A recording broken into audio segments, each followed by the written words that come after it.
प्रायः राष्ट्र हितैषी विश्व हितैषी संकेतों का अनुभव होता है, उसके लिए मंगल कामना करते। लेकिन एक बात सुनो, पता होना अलग है, टालना बहुत अलग है। भगवान कृष्ण को भी पता था कि महाभारत होगा, पर टाल नहीं। लेकिन मैं धीरेन्द्र शास्त्री का पुरजोर विरोध करता हूँ इस मामले में, और बाबा का मैं नेता ज़्यादा है कि श्री कृष्ण जी को पता था कि महाभारत होने वाला है, लेकिन उसमें कौरवों का नाश था, ना कि पांडवों का नाश था। कौरव दुराचारी थे, गलत रास्ते पे चल रहे थे, अन्याय कर कि लोगों को डराते धमकाते भी हैं, तुम्हारी ठठरी बांध देंगे, तुम्हारा पोल खोल देंगे। भैया संत कैसे हो सकते? संत ने कभी गुस्सा किया? आपने कभी देखा किस संत ने गुस्सा किया? संत गुस्सा नहीं कर सकता, संत को क्रोध नहीं आ सकता। अगर संत को क्रोध आता है तो संत नहीं है, ज्ञान नहीं है। बालाजी महाराज के नाम पे अपना धंधा चला रहे हैं।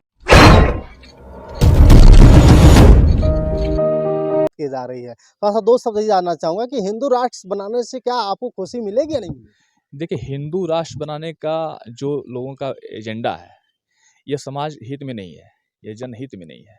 यह देश जो है सोने की चिड़िया कहा जाता था। यहाँ इस देश का नाम पुराना आर्यावर्त, हिंदुस्तान, भारतवर्ष, तमाम पुराने नाम हैं। तो जब आप हिंदू राष्ट्र बनाने की बात करते हैं, पहले आप हिंदुओं को इकट्ठा तो कर लीजिए। 300 जातियां हैं हिंदुओं में, जिसमें क्षत्रिय, ब्राह्मण, वैश्य, शूद्र, तमाम शूद्रों में भी तमाम जातियां हैं, जनजातियां हैं।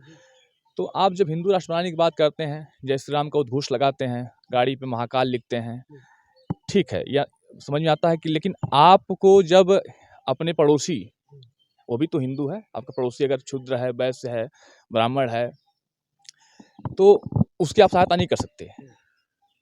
आप उसको तभी इकट्ठा करते हैं जब आपको अपनी राजनीतिक रोटियां सेकनी होती हैं, आपको चर्चित होना होता है। लेकिन अगर उसके घर में रोटी नहीं पक रही है, तो आपको नहीं पता चलता कि उसके घर में रोटी पकी कि नहीं पकी, तब वो हिंदू नहीं है। उसके लिए आप जागिए पहले कि आप सभी हिंदुओं को एक करिए, उनके दुख सुख में जाइए, उनके ऊपर क्या बीत रही है, समाज में उनको कैसे जीने के लिए मजबूर किया जा रहा है, कितने लाचार हैं, बेबस हैं, परेशान हैं, गरीब मजलूम हैं, उनके लिए आपने क्या किया?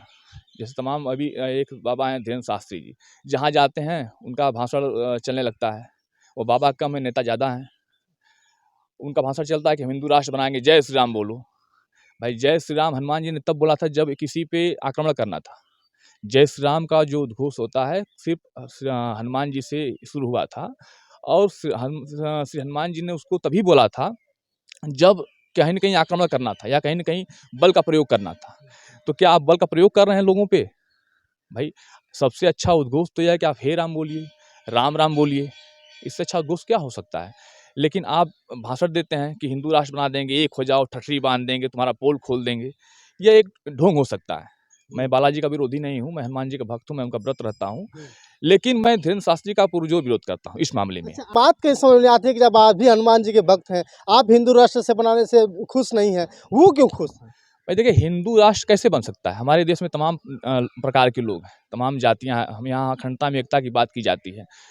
तो कभी हिंदू राष्ट्र बनाने के लिए किसी संत ने आवाज़ नहीं उठाया। यह तो एक चर्चा में आने के लिए, जैसे हम चर्चित हो जाएँ, हमारा नाम हो जाए। एक है ना, एक ट्रेंड है कि उसका उतना नाम हुआ है जो जितना बदनाम हुआ है।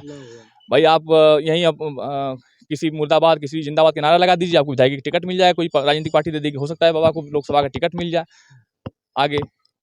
तो उनका ये ट्रेंड जो है समाज के लिए दुखदायक है, पीड़ादायक है। समाज जब बढ़ जाएगा, परिवार जब बढ़ जाएगा, इस देश में जितने भी हिंदू, मुसलमान, सिख, ईसाई, जैन, बुद्ध, जितने भी लोग हैं, ये परिवार है। जब आप परिवार को बांट देंगे तो फिर यह देश देश नहीं रह जाएगा। आप कह रहे हैं कि उनका ये सब कहना दुखदाई है, और वो तो सारे दुख, सबके दुखों को, दर्द को मिटाने का काम करते हैं। इतना ही नहीं, मैं आपको बता दूं कि जो घटनाएं होनी होती है उनको पहले आभास हो जाता है। देखिए भाई, अगर उनको आभास हो जाता है तो उनको बताना चाहिए। मैंने एक उनका न्यूज़ चैनल पे देख रहा था कि उन्होंने कहा कि जो बालासुर की घटना घटी, हमको आभास था, हमको पता था, लेकिन आभास होना, महसूस करना और किसी चीज़ को टाल देना गलत है। दोनों अलग-अलग बात है। कृष्ण जी ने महाभारत को पता था कृष्ण जी को कि महाभारत होने वाली, फिर भी उन्होंने टाला नहीं। तो उनको मैं बता दूँ, ये संदेश मेरा उनके आपके माध्यम से है कि श्री कृष्ण जी को पता था कि महाभारत होने वाला है, लेकिन उसमें कौरवों का नाश था, ना कि पांडवों का नाश था। कौरव दुराचारी थे, गलत रास्ते पे चल रहे थे, अन्याय कर रहे थे। तो श्री कृष्ण जी को पता था कि जब तक हम नहीं चाहेंगे, पांडव नहीं चाहेंगे, तब तक कौरवों का नाश नहीं होगा। तो उन्होंने पांडवों का सारथी बना श्री कृष्ण जी ने, और कौरवों का नाश किया। क्या जो 300 मर गए, 500 मर गए, क्या वो कौरव थे उनकी नज़र में? जब इनको पता था तो बताना चाहिए, सरकार को बताना चाहिए, किसी भी सूत्र को बताना चाहिए था कि भाई ऐसी घटना घटने वाली हम बता दें। तो क्या ये इसलिए टाल दिए कि जो 300-500 मरे, 1000-2000 घायल हुए, क्या वो कौरव थे उनकी नज़र में? तो हमें लगता है कि उनकी नज़र में यही था।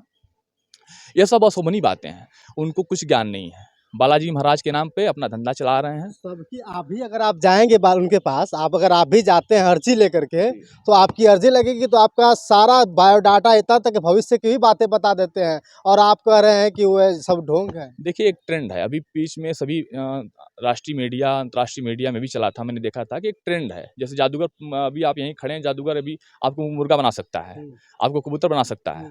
तो ये एक ट्रेंड है, एक मन को पढ़ने की एक होती है, तार्किक शक्ति होती है, जिसे वो पढ़ लेते हैं या कुछ लोग गुमराह कर देते हैं। लेकिन ऐसा कुछ नहीं है कि जिस प्रकार से किसी का दुख हर लें, या खुद का दुख काहे नहीं हर लेते। जिसे इतनी क्षमता है तो आज लाखों हजारों लोगों की भीड़ जुटा करके अरबों रुपया चंदा क्यों जुटवा रहे हैं? पहले खुद का भीड़ दुख हर लीजिए, बालाजी महाराज से कहिए कि लोगों की मन को शक्ति को पढ़ लेना। हमने तो देखा है कि लोगों को डराते धमकाते भी हैं, तुम्हारी ठठरी बांध देंगे, तुम्हारा पोल खोल देंगे। भैया संत कैसे हो सके? संत ने कभी गुस्सा किया? आपने कभी देखा किस संत ने गुस्सा किया? संत गुस्सा नहीं कर सकता, संत को क्रोध नहीं आ सकता। अगर संत को क्रोध आता है तो संत नहीं है।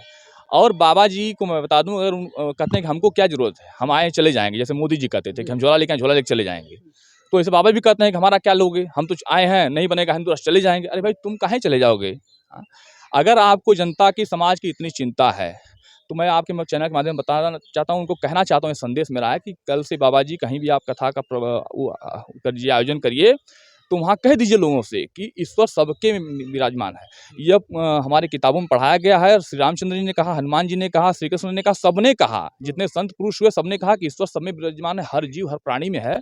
तो आप वहीं से अपने मंच से कल घोषणा कीजिए कि जितने भी लोग मेरे यहाँ आते हैं, मेरे भक्त हैं, ईश्वर सब में है, और जा करके अपने पास पड़ोस जितने भी हिंदू हैं, कमज़ोर हैं, बेबस हैं, लाचार, परेशान, गरीब, मजलूम हैं, उनकी सेवा कीजिए, ना कि मेरे दरबार में आके लाखों करोड़ों का चढ़ावा चढ़ाइए, तब जाके कल्याण होगा।